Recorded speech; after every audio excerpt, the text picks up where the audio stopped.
पुढची बातमी अमरावतीतून। अमरावतीच्या जिल्हा स्त्री रुग्णालयातील दुर्दैवी NICU घटनेनंतर आमदार रवी राणे यांनी रुग्णालयाला भेट देत संपूर्ण घटनेची पाहणी केली आहे। यावेळी माध्यमांशी बोलताना या घटनेत जे अधिकारी दोषी आढळतील त्यांच्यावर योग्य ती कठोर कारवाई करण्यात यावी अशी मागणी आमदार रवी राणे यांनी केली आहे। ही अत्यंत दुःखद घटना असून या घटनेमुळे संपूर्ण महाराष्ट्राला दुःख झालंय। त्यामुळे या संवेदनशील प्रकरणात कोणीही राजकारण करू नये असा सल्लाही त्यांनी राजकीय नेत्यांना दिलाय।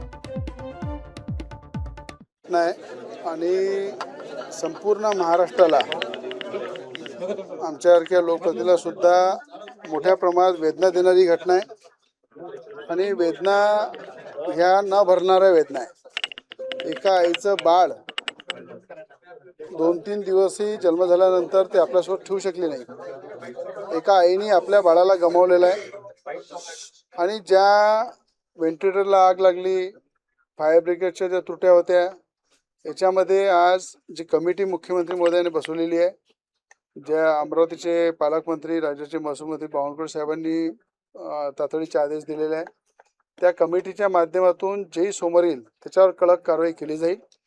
ज्या कंपनीचे व्हेंटिलेटर होते त्या कंपनीवर सुद्धा गुन्हा दाखल झाला पाहिजे, त्याला महाराष्ट्रामध्ये ब्लॅकलिस्टेड केलं पाहिजे।